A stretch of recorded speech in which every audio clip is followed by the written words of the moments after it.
Everyone. It's afternoon here in Mexico. Good morning, good evening, from anywhere around the world that you have. In today's episode of our training, we'll be talking about the materials involved in our enzymatic activities. The last time we talked about how we delve into into enzymatic activities. And today we'll be sharing the materials and the methods we're going to use for this enzymatic activities. I'll try as much as possible to attach this enzymatic activity protocol with this video. So now the activities, what in my research, what I measure is chitinase, cellulase, proteases, lipases, and xylanase. So now the activity of these enzymes in agar medium containing chitin, carboxymethyl cellulase, casein, Rhodomine B, xylanase, respectively, as the substrates to be measured.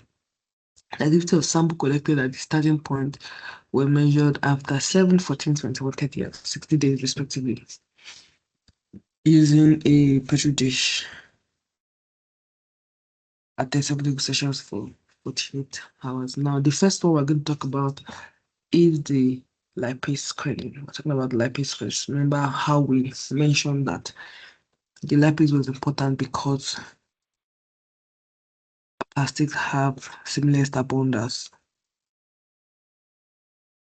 Lipases. Like lipase positive bacteria have similar stable plastic. That's why even lipase as our gold standard. So for the lipase screening, we use Rhodomine B agar as our substrate. Now, 9 grams of the nutrient broth, 2.5 grams of yeast extract, and 10 grams of agar was added for a liter of deionized water. This was prepared twice to test isolated bacterial colonies for lipase activities, separately preparing the base medium. So for lipase activity, there are two things that we do. One is the base medium, and the other is the lipoidal emulsion simultaneously. We're going to prepare them separately, like to create a lipase agar. Using Rhodomine B, there are two phases to it. First is the preparation of the base medium, and the second is the lipoidal emulsion medium. So for the lipid emulsion medium, we use 250 milliliter of 2080 is available in the chemical market to buy, and 30 ml of olive oil. These two were added to 50 ml of deionized water, like that distilled water, and emulsified in a blender. Then it was important to make sure that this pH is at 7 degrees because it has a pH of 7, because any other pH is going to disturb the medium. It's going to disturb our result.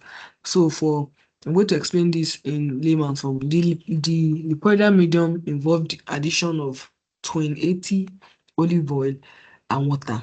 Now, when we add them together, because you know that the oil and water do not have similar consistency, so we have to boil them. We didn't boil them, we blend them in the blender and make sure that the pH is at 7. Now, the base medium, both of them, of course, the base medium is just Rhodomine B agar. No. Now, the base medium and lipoidal emulsion will be autoclaved separately. Following autoclaving, the Rhodomine B will be added to the concentration of 0.024. So this Rhodomine B is a powder. It's a powder that needs to be measured on the weight balance. We have to measure 0.024 to the sterile lipoidal emulsion. Remember that we have a lipoidal emulsion that involves 80 olive oil and water that we autoclave separately from the base medium. The base medium is 2.5 grams of yeast 90 grams of nutrient broth powder, 10 grams of agar, and 1 liter of deionized water. Mixed together on a bouncing burner. They're heated together on a bouncing burner and then autoclaved. Now, so we have a base medium autoclave, the lipoidal medium also autoclave. After autoclaving, we're going to measure Rhodomine B, which is the substrate, 0.024 grams of Rhodomine B in a balance, and then add it to the base medium. No, pardon me, we're going to add it to the lipoidal medium. That's both of them are in liquid, but now the lipoidal medium is the one that has the olive oil and vinegar. After adding it to the lipoidal medium, now 50 ml of the lipoidal medium will then be added to the base nutrient medium to a final volume of 1 liter and mixed thoroughly.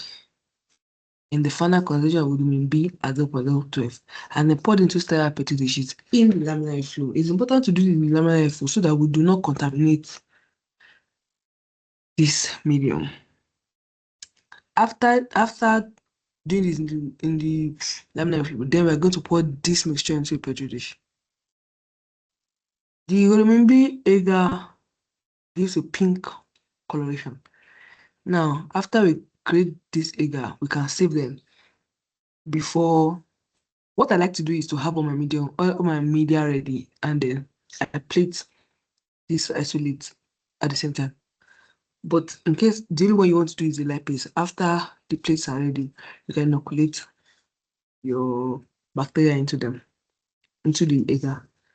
Then it's following this, colonies grow on LB agar will be screened for. That's why I'm saying we see the bacterial lipolytic activity. The colony leaves from the LB plate to the agar. This means that so previously we know that we've cultured the bacteria from the soil and water. Then we get pure colony from them. The pure colonies that we get from this bacteria are the ones that we leave them. When they say we leave them, we're picking the pure colony and putting them in the Rhodomine B agar.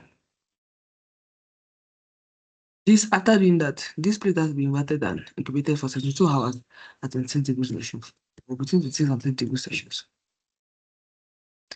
Colonies producing lipase on Rhodomine B agar will be identified as those that produce fluorescent halo when exposed to an ultraviolet transilluminator at 367 nanometers.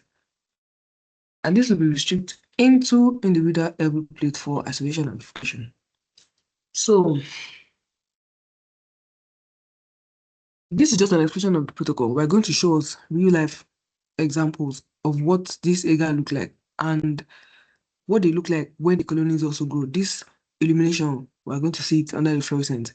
It's important to use the UV transilluminator because with ordinary eyes, you cannot see if the colony grew on the lipase agar or not. So it's important to use the transilluminator. That's about the lipase test. And like I mentioned, for the purpose of this experiment, all lipase positive strains will further undergo the following identification technique. One of them is the proteolytic activity. This will be determined by testing in skim milk agar. The acid will be soaked in nutrient broth for 24 hours at 37 degrees Celsius. After 24 hours, 100 microliter of the bacteria will be added to 5 ml of sterile skimmed milk medium and waited for 24 hours at 37 degrees Celsius. If the medium shows a clot in the tube at 24 hours, the protease activity will be determined as positive. So this was also done, and then this protocol was picked from Frazier and we further did the cellulase activity test, which involves the following listed protocol. We use all of this to prepare the agar plate. Some people use cellulase, CMC, carboxymethyl cellulase as a substrate. It also works. Now, after producing this agar plate, there is also an acid lift of bacteria into the plate, and the diameter of the When there's a growth, there's going to be a clear zone. The diameter of the clear zone or reddish zone around the colonies is used to quantify cellulose degradation activity. I'm also going to also show us this in real life. Then lastly, we did the xylanase activity. Is using xylene as the substrate. The following are the protocols that we use for each of these enzymatic activities. This is for xylanase activities. We also did the chitinase activities for chitin, where we also use colonies to identify the growth of bacteria. After this video, we are going to share a video of how these agar plates look like in real life.